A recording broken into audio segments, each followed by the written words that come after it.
अच्छा, ਅਸੀਂ ਆਪਣੀ ਪਿਛਲੀ ਬਾਈਬਲ ਸਟੱਡੀ ਤੇ ਰੋਮੀਓ ਉਹਦਾ ਪਹਿਲਾ ਬਾਬ ਤੇ ਉਹਦੀ 8ਵੀਂ ਆਇਤ ਤੱਕ ਸਿੱਖਿਆ ਸੀ।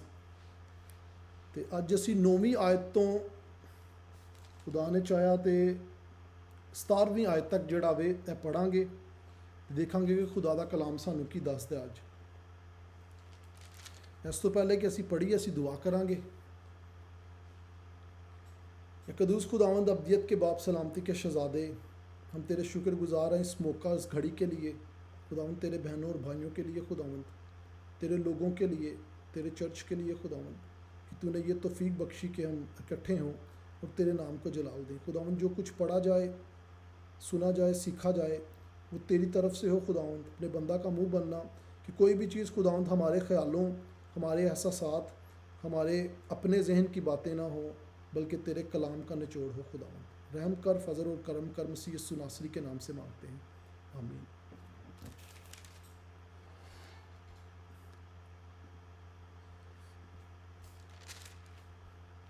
अच्छा दीदी, मेरे नाल ਤੁਹਾਡੇ ਚੋਂ ਜੇ ਤੁਸੀਂ ਮੇਰੇ ਨਾਲ ਰੋਮੀਓ ਉਹਦਾ ਪਹਿਲਾ ਬਾਪ ਉਹਦੀ 9ਵੀਂ ਆਇਤ ਤੋਂ 17ਵੀਂ ਆਇਤ ਤੱਕ ਪੜ੍ਹਦੇ ਹੋ ਤੇ जी परमेश्वर जिस दी सेवा मैं अपने पूरे तन मन नाल उसके पुत्र दे सुख समाचार सुनाउण वाली करदा हां, मेरा गवाह है। वो जानता है कि किस तरह लगातार मैं तुहानू अपनी प्रार्थनावां विच याद करदा हां। मैं हमेशा परमेश्वर अगे प्रार्थना करदा हां कि वो अपनी इच्छा द्वारा कोई ਇਹੋ ਜਿਹਾ ਪ੍ਰਬੰਧ ਕਰੇ ਕਿ ਮੈਂ ਕਿਸੇ ਤਰ੍ਹਾਂ ਤੁਹਾਡੇ ਕੋਲ ਆ ਸਕਾਂ। ਮੇਰੀ ਤੁਹਾਨੂੰ ਦੇਖਣ ਦੀ ਬਹੁਤ ਤਾਂਘ ਹੈ। ਮੈਂ ਤੁਹਾਨੂੰ ਤੁਹਾਡੇ ਉਤਸ਼ਾਹ ਦੇ ਲਈ ਆਤਮਿਕ ਵਰਦਾਨ ਦੇਣਾ ਚਾਹੁੰਦਾ। ਮੇਰੇ ਕਹਿਣ ਦਾ ਭਾਵ ਇਹ ਹੈ ਕਿ ਅਸੀਂ ਦੋਵੇਂ ਧਿਰਾਂ ਉਤਸ਼ਾਹ ਪ੍ਰਾਪਤ ਕਰੀਏ। ਮੈਂ ਤੁਹਾਡੇ ਵਿਸ਼ਵਾਸ ਦੁਆਰਾ ਤੇ ਤੁਸੀਂ ਮੇਰੇ ਵਿਸ਼ਵਾਸ ਦੁਆਰਾ। ਭਰਾਵੋ, ਬਹੁਤ ਵਾਰੀ ਮੈਂ ਤੁਹਾਡੇ ਕੋਲ ਆਉਣ ਦਾ ਵਿਚਾਰ ਕੀਤਾ, ਪਰ ਹੁਣ ਤੱਕ ਅੱਗੇ ਕਿਸੇ ਨਾ ਕਿਸੇ ਤਰ੍ਹਾਂ ਦੀ ਤਿਆਰੀ ਹੈ। ਮੈਨੂੰ ਤੁਹਾਡੇ ਕੋਲੋਂ ਵੀ ਮਸੀਹ ਦੇ ਲਈ ਕੁਝ ਫਲ ਮਿਲਣ ਦੀ ਆਸ ਹੈ, ਜਿਸ ਤਰ੍ਹਾਂ ਮੈਨੂੰ ਬਾਕੀ ਕੌਮਾਂ ਤੋਂ ਹੈ। ਮੇਰੀ ਜ਼ਿੰਮੇਦਾਰੀ ਸਭਿਆਂ ਅਤੇ ਅਸਭਿਆਂ, ਸਮਝਦਾਰਾਂ ਅਤੇ ਬੇਸਮਝਾਂ ਸਭ ਦੇ ਲਈ ਹੈ। ਇਸੇ ਲਈ ਮੈਂ ਤੁਹਾਨੂੰ ਰੋਮ ਨਿਵਾਸੀਆਂ ਨੂੰ ਸ਼ੁਭ ਸਮਾਚਾਰ ਸੁਣਾਉਣ ਦਾ ਵੀ ਚਾਹਵਾਨ ਹਾਂ। ਸ਼ੁਭ ਸਮਾਚਾਰ ਦੀ ਸ਼ਕਤੀ। ਮੈਂ ਸ਼ੁਭ ਸਮਾਚਾਰ ਤੋਂ ਸੰਗਦਾ ਨਹੀਂ, ਕਿਉਂਕਿ ਇਹ ਪਰਮੇਸ਼ਵਰ ਦੀ ਸ਼ਕਤੀ ਹੈ ਜਿਹੜੀ ਹਰ ਇੱਕ ਵਿਸ਼ਵਾਸ ਕਰਨ ਵਾਲੇ ਦੀ ਮੁਕਤੀ ਲਈ ਹੈ, ਪਹਿਲੇ ਯਹੂਦੀਆਂ ਲਈ ਅਤੇ ਫਿਰ ਦੂਜਿਆਂ ਦੇ ਲਈ। ਸ਼ੁਭ ਸਮਾਚਾਰ ਦੁਆਰਾ ਹੀ ਪਰਮੇਸ਼ਵਰ ਦਾ ਅਨੁਚਿਤ ਨੂੰ ਉਚਿਤ ਠਹਿਰਾਉਣ ਦਾ ਰਾਹ ਪ੍ਰਗਟ ਹੋਇਆ, ਜੋ ਆਦਿ ਤੋਂ ਅੰਤ ਤੱਕ ਵਿਸ਼ਵਾਸ ਦੇ ਹਿਦਾਇਤ। ਆਮੀਨ। ਜਿਸ ਤਰ੍ਹਾਂ ਧਰਮ ਗ੍ਰੰਥ ਕਹਿੰਦਾ ਹੈ, ਉਹ ਜਿਹੜਾ ਵਿਸ਼ਵਾਸ ਦੇ ਦੁਆਰਾ परमेश्वर सामने उचित ठहरता है जीवन दान पावेगा। आमीन।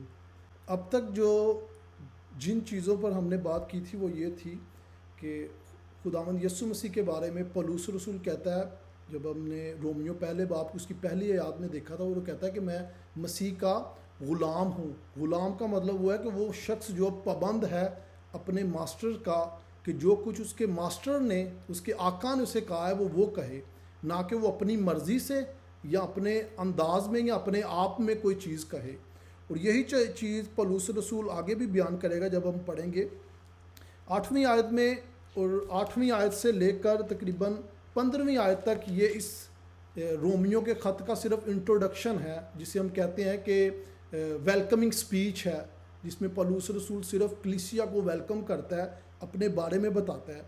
और इसी 8वीं आयत में वो कहता है, अव्वल तो मैं तुम सब के बारे में यीशु मसीह के वसीला से अपने खुदा का शुक्र करता हूँ कि तुम्हारे ईमान का तमाम दुनिया में शोहरा हो रहा है। हमने पहले ये सीखा था कि खुदावंद का बंदा पौलुस रसूल, इसने खुद रोमियो की कलीसिया की बुनियाद नहीं रखी थी, लेकिन रोमियो की कलीसिया के बारे में उसने पहले ही प्रिस्किला और अकुला से इसके बारे में, इनके ईमान के बारे में सीखा था, जिसके बारे में हमने पहले जो है उसकी 8वीं आयत में हमने देखा था कि किस तरीके से जब पौलुस रसूल टेंट बना रहा था और पौलुस रसूल ने जब अकुला और प्रिस्किला से मिला, और अकुला और प्रिस्किला ने उसे कहा कि तुम्हें चाहिए कि तुम रोम की कलीसिया के साथ भी मुखातिब हो, उनको भी ख़त लिखो या उन्हें भी विज़िट करो।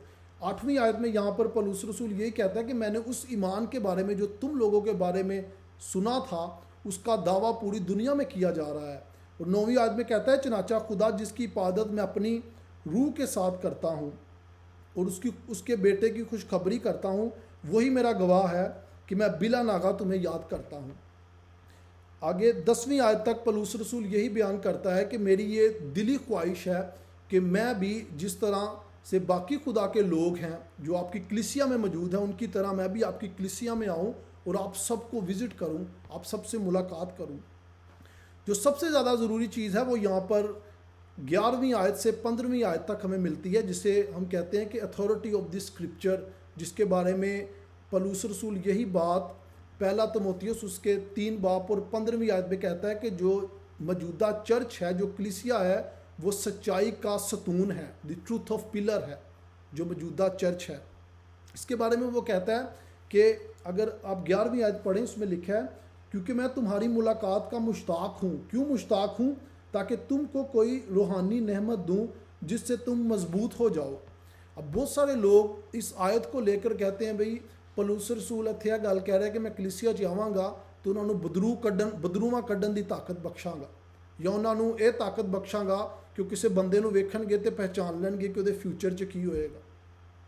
पौलुस रसूल ऐसी कोई बात या ऐसे किसी ईमान के बारे में नहीं बात कर रहा कि मैं आऊँगा और तुम लोगों को ईमान या तुम लोगों को कोई रूहानी ऐसा तोहफ़ा दूंगा जो तुम लोगों की अपनी ज़िंदगी में किसी तरह की कोई बेहतरी लाए।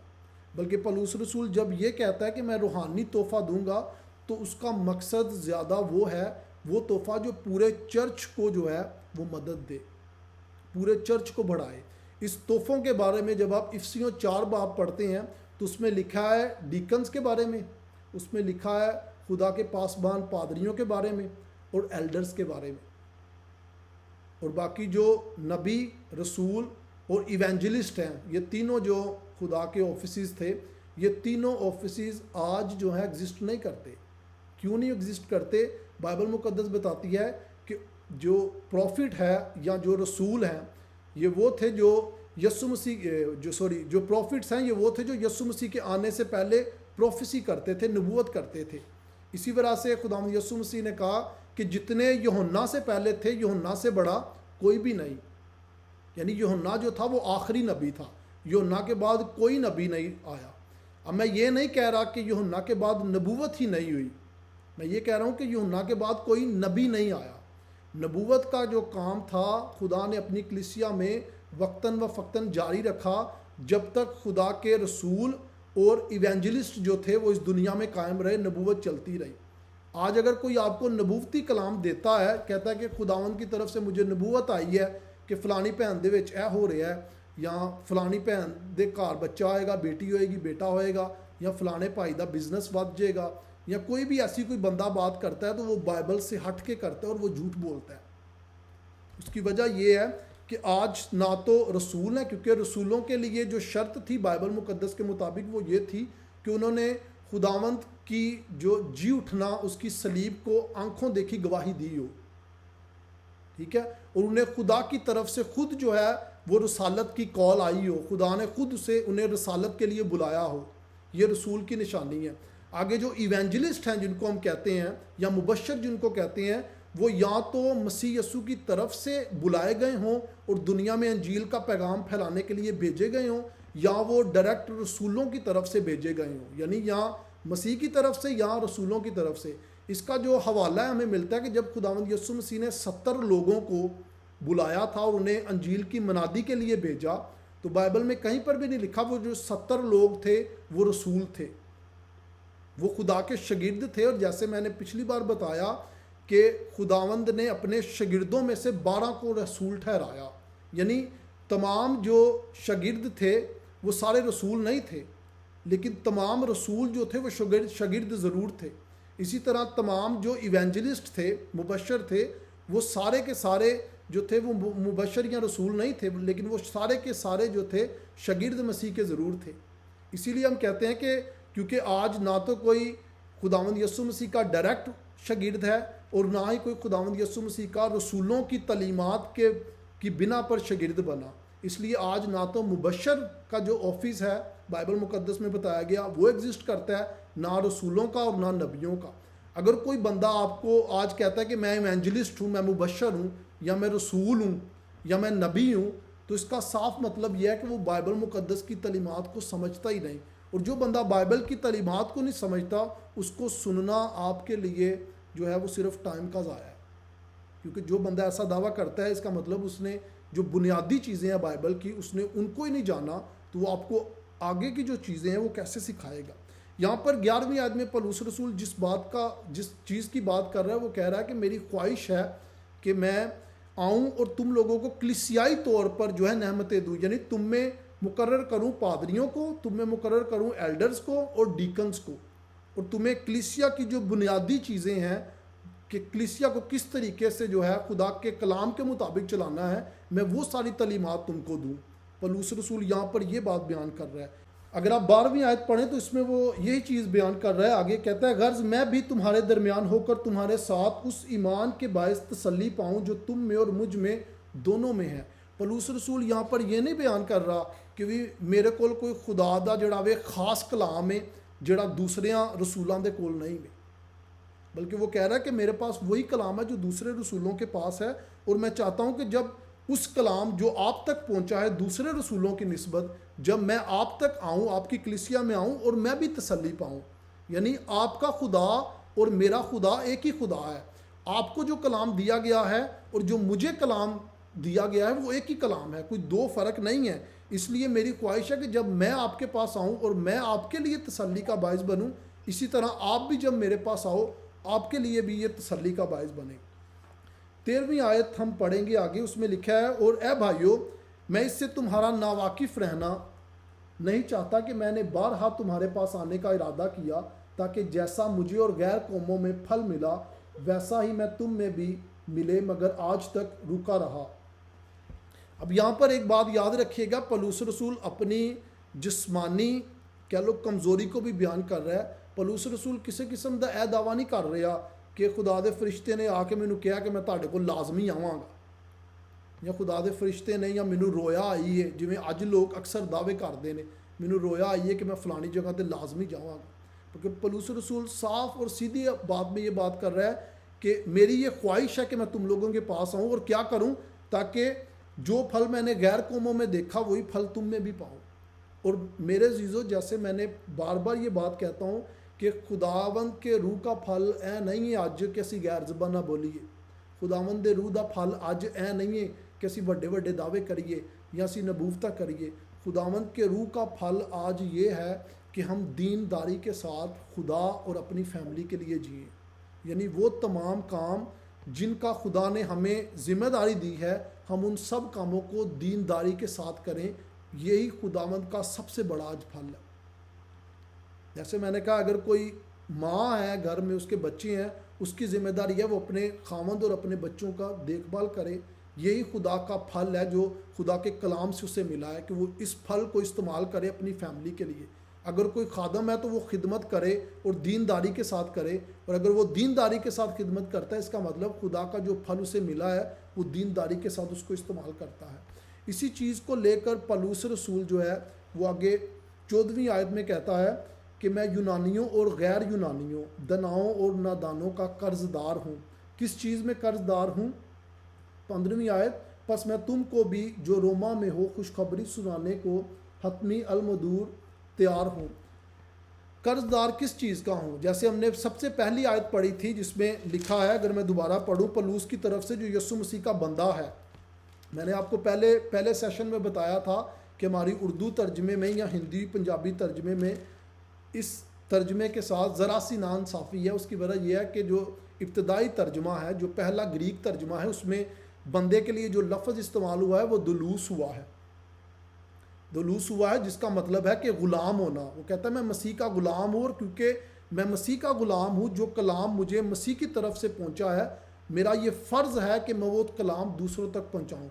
और क्योंकि पौलुस रसूल को कहा गया है कि वो गैर कौमों का क्या है, नबी है, गैर कौमों का रसूल है, यानी गैर कौमों को मसीह की अंजील सुनाने का पाबंद है। इसी वजह से 14वीं आयत में पौलुस रसूल कहता है मैं यूनानियों और गैर यूनानियों, दनाओं और नादानों का कर्जदार हूँ। यानी मुझ पर कर्ज है कि मैं यूरोप और एशिया में रहने वाले हर एक बंदे तक खुदा के कलाम की अंजील जो है उसकी मनादी करूँ। और अंजील की मनादी क्या है? बहुत सारे लोग जब इस बात पर बात करते हैं ना कि अंजील की मुनादी क्या है, मुझे याद है आज भी जब हम बात करते हैं अपने लोगों के साथ, मेरी एक बहन से बात हुई थी, मैंने उससे पूछा, जब उसने मुझे कहा कि भाई जी असी तानू अंजील दी कलाम सुनाना चाहते हैं, तो मैंने बड़ा खुश हुआ। मैंने कहा अच्छा मुझे अंजील ये सुनाएंगे। मैंने बहन से पूछा, मैंने कहा अंजील की क्या मुनादी है, तो मुझे कहती खुदावंद यस्सु मसीह आपसे प्यार करता है, ये अंजील की मुनादी है। अब क्या आया अंजील की मुनादी वाकई ये है कि किसी शख्स को, गुजरते शख्स को जल्दी जल्दी ये कह देना कि गॉड्स लव्स यू और जीसस लव्स यू, खुदावंद आपसे प्यार करता है? क्या जो रसूल थे, आपको कहीं पर, कहीं एक जगह पर भी रेफरेंस नहीं मिलेगा कि कोई रसूल जो है या कोई मुबशर बाइबल मुकद्दस के मुताबिक किसी जगह गया हो और अंजील की मुनादी उसने ये की हो कि यस्सु आपसे प्यार करता है? कहीं एक जगह पर भी नहीं आपको मिलेगा। अब मैं ये नहीं कह रहा कि आया यस्सु हमसे प्यार करता है या नहीं, ये दावा सच्चा है या झूठा है। मेरा जो क्वेश्चन है वो ये है कि अंजील की मुनादी क्या है, जिसके बारे में पौलुस रसूल यहाँ 15वीं आयत में कहता है, बस मैं तुमको भी जो रोमा में हो खुशखबरी सुनाने के लिए तैयार हूँ। ये खुशखबरी कौन सी है जो पौलुस रसूल बयान कर रहा है? अगर आप मेरे साथ पहला करंथियों उसका 15 बाब और 3 और 4 आयत पढ़ें, तो पौलुस रसूल यहाँ पर बताता है कि अंजील की मुनादी क्या है।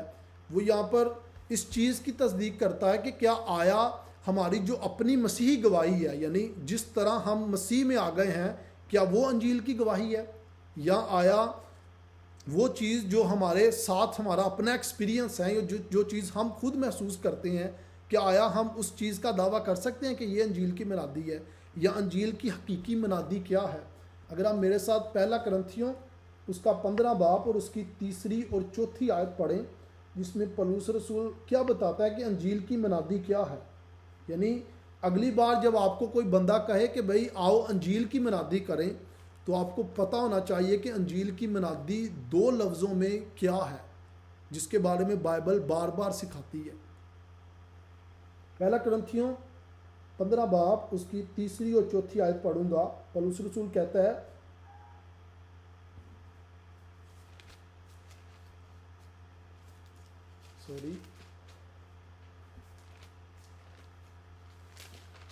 पहला करंथियों 15 बाब उसकी 3 और 4 आयत, चनाचा मैंने सबसे पहले तुमको वही बात पहुंचा दी जो मुझे पहुंची थी, कि मसीह किताब मुकद्दस के मुताबिक हमारे गुनाहों के लिए मुआ और दफन हुआ और तीसरे दिन किताब मुकद्दस के मुताबिक जी उठा।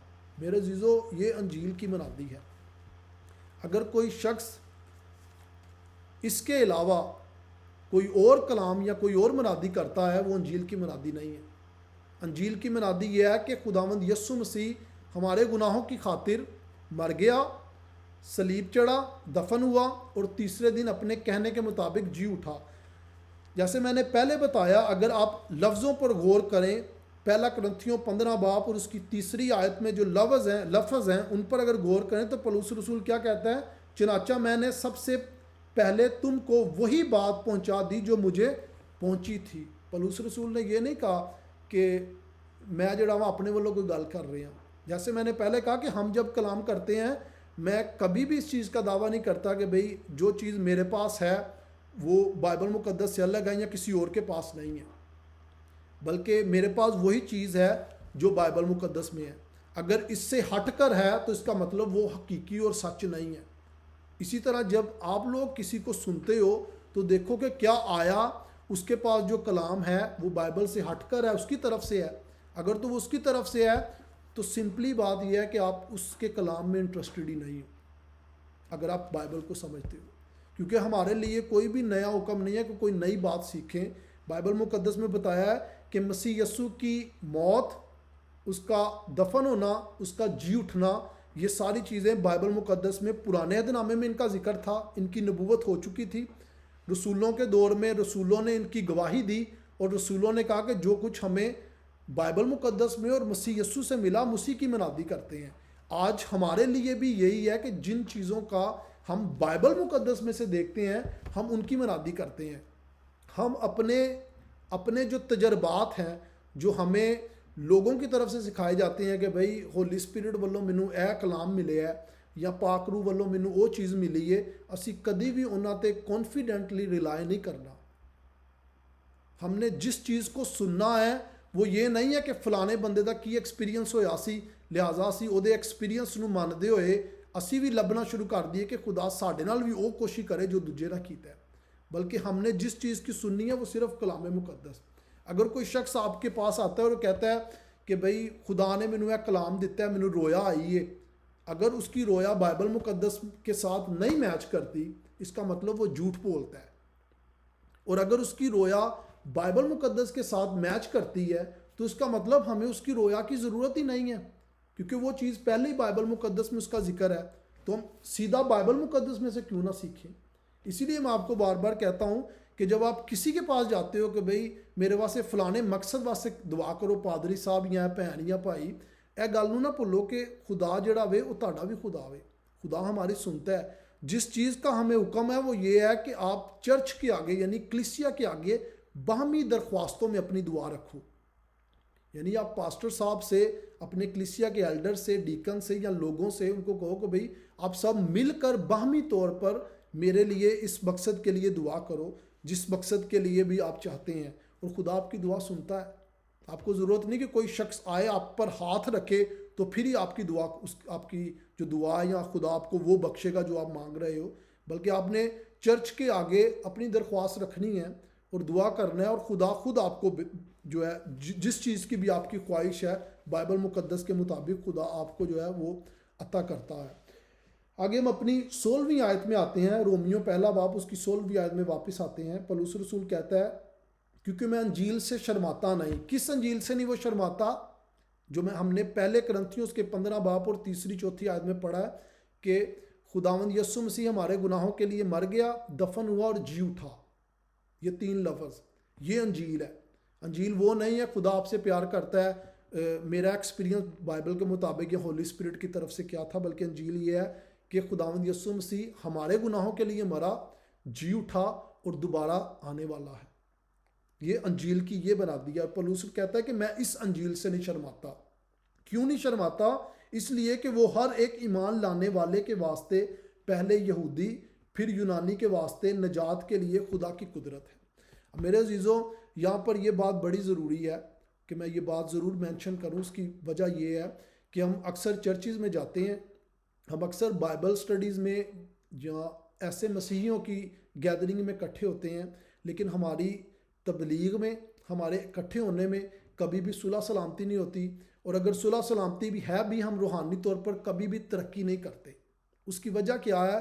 उसकी वजह यह है कि जब हम कलाम सुनने के लिए जाते हैं, हम कलाम नहीं सुनते, पादरी की, खादम की या कोई भी जो शख्स है जो लीड कर रहा है, हम उसकी बातें सुनते हैं सिर्फ। और हम किस तरीके से पहचानेंगे कि वाकई हम कलाम सुन रहे हैं? कलाम हम तब सुनेंगे जब हम वाकई खुदा के कलाम की अथॉरिटी देखेंगे, खुदा के कलाम का इख्तियार देखेंगे उस खादम पर और उस स्टडीज़ पर जो स्टडीज़ हम कर रहे हैं। क्योंकि जब तक खुदा के कलाम का इख्तियार नहीं होगा किसी जमात पर, किसी चर्च पर, किसी घर पर या किसी शख्स पर, तब तक कभी भी तब्दीली नहीं आ सकती। और यही चीज़ पौलुस रसूल यहाँ पर कहता है कि जो मसीह की अंजील है, वो ये नहीं कहता कि मेरा जो कलाम है या मैं जो हूँ या कोई पादरी या रसूल या कोई नबी या कोई और शख्स जो है उसके वसीले से निजात है, बल्कि वो कहता है कि खुदा की जो अंजील है, खुदा का जो कलाम है, वो ईमान लाने वाले के वास्ते खुदा की कुदरत है। यानी खुदा का जो कलाम है हमारे वास्ते वही खुदा की जो अथॉरिटी है। इसी चीज़ को लेकर मैं आपको एक बात भी बताऊंगा, लेकिन पहले हम 17वीं जो आयत है वो पढ़ें। उसके बाद मैं बताऊंगा कि किस तरीके से जब खुदा का कलाम हम पर अथॉरिटी रखता है, किस तरीके से खुदा के कलाम के वसीला से हमारे अंदर तब्दीली पैदा होती है।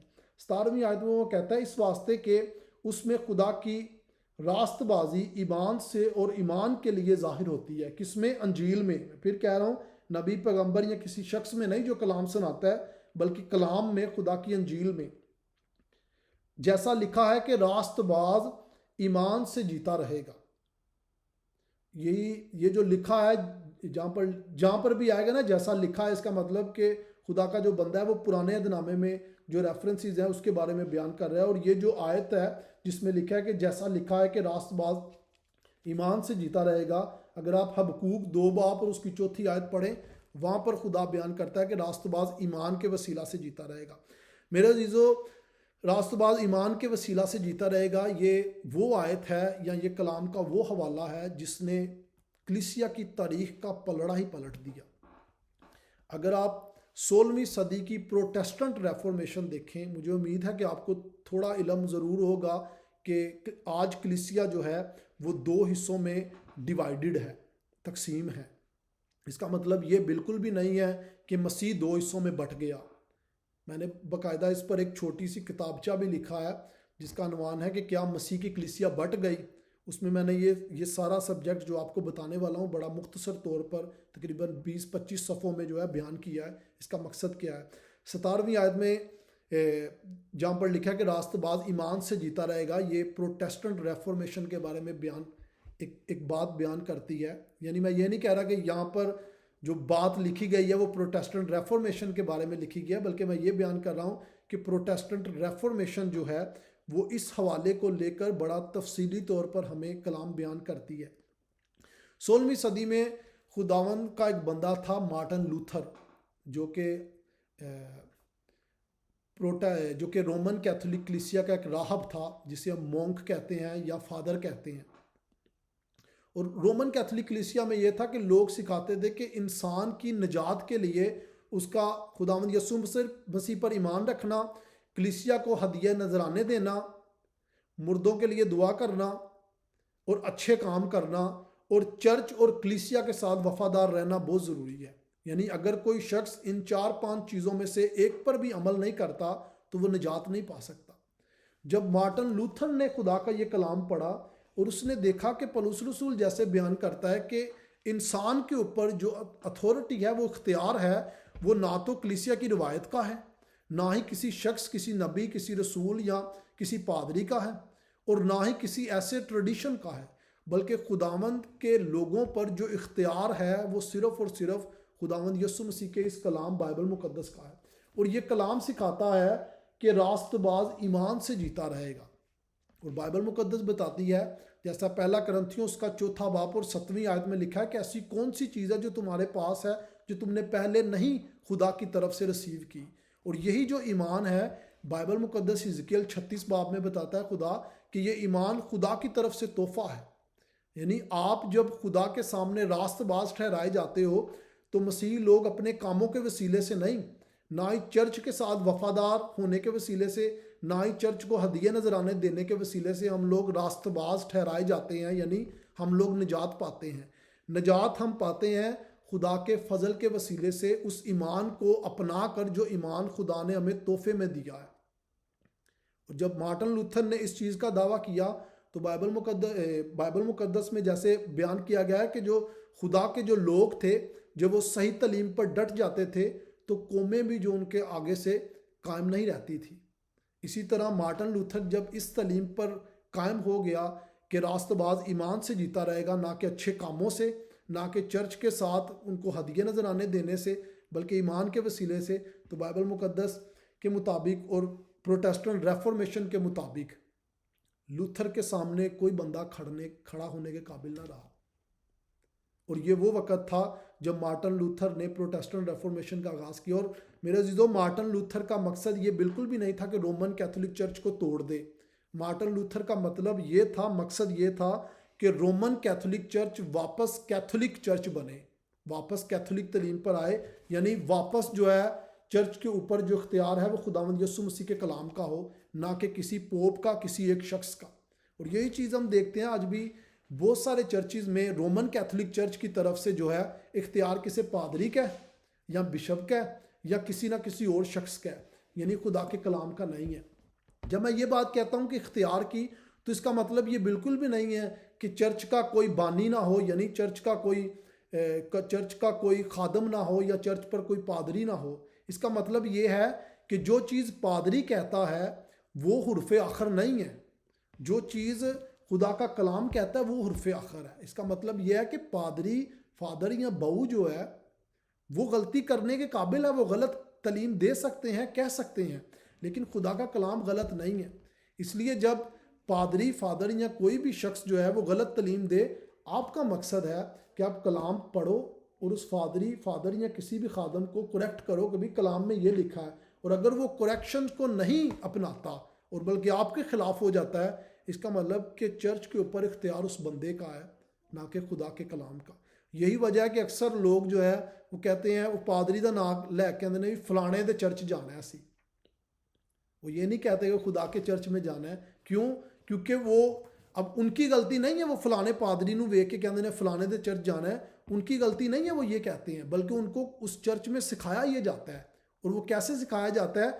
जब वो कलाम सुनते हैं तो वो देखते हैं पास्टर की अथॉरिटी अपनी, ना कि खुदा के कलाम की, और इसी चीज़ को जो वो ऑब्ज़र्व करते हैं बार बार उनके मुंह पर आता है। इसीलिए हमारे लिए सबसे ज़रूरी ये है कि जो अंजील की मुनादी जो बाइबल मुकद्दस में जैसे बयान की गई है, यानी यीशु मसीह हमारे गुनाहों के लिए मर गया, जी उठा और दोबारा आने वाला है, उसे वैसे ही बयान करें जैसे खुदावंद ने हमें सिखाई है, ना उससे आगे बढ़ें ना उससे पीछे चलें।